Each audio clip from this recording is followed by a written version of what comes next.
परियक्ता गुप्त मंदिर। सोलापुर नामक गांव में निधि नाम की एक लड़की रहती है। उसके पिताजी वो छोटी थी तभी मर जाने के कारण उसकी माँ सती उसको अच्छे से पाल पोस कर बड़ा करके उसके मामा के लड़के बलवंत से उसकी शादी कराती है। बलवंत निधि को पहले तो बहुत अच्छे से देखता था, बाद में पैसों के लिए सती को निधि को किसी न किसी तरह से सताना शुरू करता है।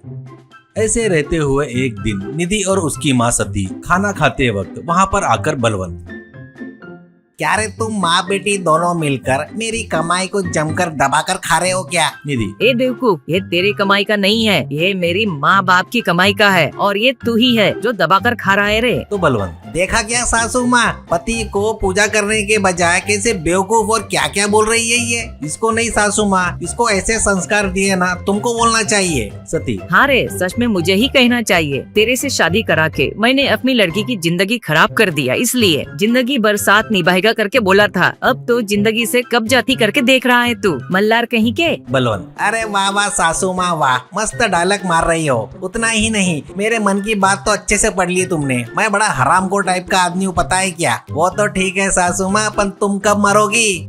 सती, ए सुन रहे, अगर मैं मर गई तो मेरी लड़की को कुछ करेगा करके सोच रहा होगा तू, पर मैं मर भी गई तो भूत बनकर मेरी बच्ची को बचाऊंगी रे। बलवंत, हाँ क्या भूत सासू माँ, प्लीज प्लीज प्लीज एक बार मर जाओ ना। मैं भूतों को कभी देखा नहीं सासू माँ, अभी तक तो क्या की मेरा भूत बनकर क्या करोगी देखना चाहता हूँ सासू माँ, प्लीज सासू माँ। जाकर एक हाफ चढ़ा कर आता हूँ, तब तुमको बताऊंगा, ओके ना? बाय बाय बोलकर चला गया। उसके कुछ दिनों बाद सती खटिया पकड़ लेती है और मर जाती है। उसके बाद बलवंत पैसों के लिए पत्नी को बहुत सताता था। उतना ही नहीं, उससे कुछ खेती भी बिकवा देता है। इस विषय में गांव वाले भी निधि की कोई मदद नहीं करते। ऐसे रहते हुए एक दिन घर को बहुत ज्यादा पीकर आकर निधि से बलवंत, क्या रे चुच्चू, तेरी बूढ़ी चुच्चू तो मर गई। नेक्स्ट तो तेरा ही नंबर है, तू भी अच्छे से मर के अपने माँ के पास चले जाना। मेरी डार्लिंग मोहिनी को लाकर मैं इस लाइफ को एंजॉय करूंगा। बता कैसे मरेगी तू? मेरे हाथों से मार खाकर मरेगी क्या? नहीं तो किसी कुएं में कूदेगी या रोड पर किसी गाड़ी के नीचे आकर मरेगी क्या? आज ही तेरा आखिरी दिन है, डिसाइड कर ले, नहीं तो मैं ही मार डालूंगा तेरे को। कहकर चला गया। ऐसे रहते वक्त अगले दिन बलवंत को निधि दिखाई नहीं देती, जिससे बलवंत मोहिनी के साथ घर में आता है और दोनों मिलकर बिरयानी ऑर्डर करके मंगाकर खा रहे थे। इतने में निधि अंदर आती है। उनको देखकर निधि, क्या रे चोर जमाई, मैं घर में नहीं हूँ देखकर लाइफ को मस्त एंजॉय कर रहा है क्या? मोहिनी, ए बबलू बेबी, ये क्या? तुमने तो बोला था मेरी पत्नी चली गई करके, ये क्या अभी भी यहीं पर है? बलवंत, क्या रे मेरी पत्नी जी, मंदिर जाकर आ रही हो क्या? तू जिंदा रहना करके हाथ जोड़कर आई है क्या? या रास्ते में तुझे कुछ हो गया? या जमाई वमाई बोलकर फालतू की बात कर रही है? निधि, जमाई जी मैं सती हूँ, तेरी सास। मैं मरकर मेरी बच्ची में घुस गई जमाई, तू यकीन नहीं करेगा करके भी पता है, इसलिए तेरे को एक छोटा सा मैजिक करके दिखाती हूँ। जमाई देखता क्या?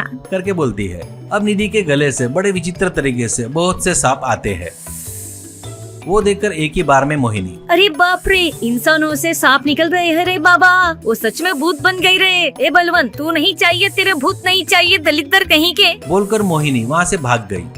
वो देखकर बलवंत, ये क्या है रे, इतने सारे सांप को लेकर आ गई? ए तू ऐसे मुझे डराएगी तो मैं डर जाऊंगा सोच रही है क्या? मैं तेरे से भी ज्यादा खतरनाक हूँ, खतरनाक। मेरे पहचान का एक भूतों का गुरु है, उसको जाकर बताता, वो तुझे देख लेगा। बोलकर भाग जाता है।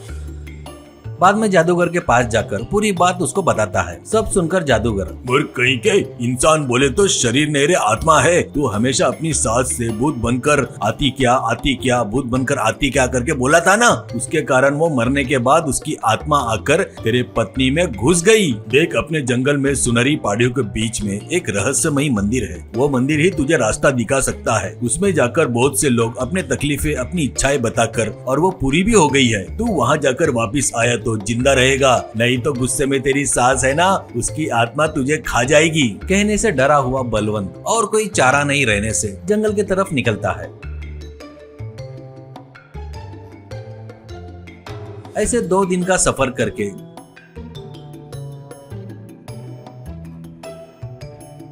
जंगल में जाकर दो बड़े सुनहरे पहाड़ियों के बीच में जाता है।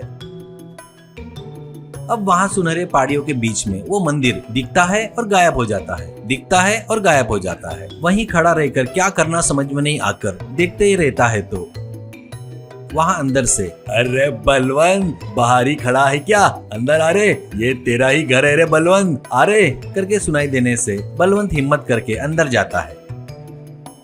पर अंदर कोई भी भगवान की मूर्ति नहीं दिखाई देती है। उस जगह पर बड़ का पेड़, उसकी लटाएं, सब अंधेरा अंधेरा दिख रहा था। अब बलवंत वैसे देखते वक्त अचानक बलवंत सिर के बल उल्टा लटक जाता है। वो देखकर बलवंत डर कर, ओ मेरी माँ, अरे बाप रे, ये क्या? मुझे छोड़ दो, मुझे छोड़ दो। मैं यहाँ मुझसे मेरी सास का भूत दूर करने के लिए बताने के लिए आया था, मुझे ऐसा उल्टा लटका दिए। कौन है यहाँ पर? मुझे डर लग रहा है यहाँ पर।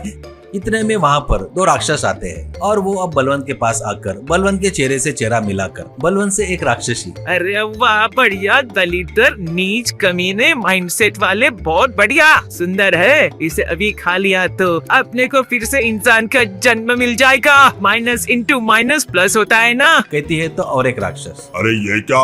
इसके बॉडी पर तो इसकी सास ने रुमाल डाला है ना, वो मैं खाती बोल रही है तू, और तू इसको खा मत। जल्दबाजी में उसकी नाक आग उखाड़ कर मत खा, तू खाई तो उसकी सास का और अपना झगड़ा होगा क्या? इस बातों से बलवंत को डर लगने लगता है। इतने में सती की आत्मा अंदर आती है। अब राक्षसों से सती की आत्मा, देखो, अपने को आपस में झगड़ा नहीं होना चाहिए। मैं ही उस जादूगर को डरा कर मैंने ही इसे अपने सीक्रेट प्लेस पर आने लायक किया है। अपन तीनों जाकर इससे 3 भाग करके खा जाएंगे। मेरी लड़की की दूसरी शादी कराऊंगी मैं, ऐसा कहती है। वो बातें सुनकर बलवंत, अरे सासू माँ, प्लीज सासू माँ, मुझे माफ कर दो सासू माँ। बचपन से तुमने मुझे हाथों से पाला है, मुझे ऐसे तुम्हारी लड़की की दूसरी शादी करना अन्याय है सासू माँ, प्लीज। तो मुझे खा लेना बहुत गलत है सासू माँ, प्लीज सासू माँ। मैं अपनी पत्नी को बहुत प्यार से देखूंगा सासू माँ, आखिरी में एक चांस दो सासू माँ। कुछ गलती हुई तो तुम लोग हो ना खाने के लिए मुझे, अगर वैसा मैंने कुछ किया तो मुझे घर में ही मार डालो सासू माँ, प्लीज सासू माँ, प्लीज करके चिल्ला रहा था। वो देखकर राक्षस उसको आराम से नीचे उतरने लायक करते हैं। उसके बाद वो राक्षस उसको थोड़ा सा सोना देकर जमकर कड़क वार्निंग देकर वापस भेजते हैं। वैसा होने से डरकर घर जाकर बलवंत पत्नी को सोना देकर उस दिन से पत्नी को कुछ भी नहीं बोलता है और पत्नी को बड़े प्यार से देखते रहता है।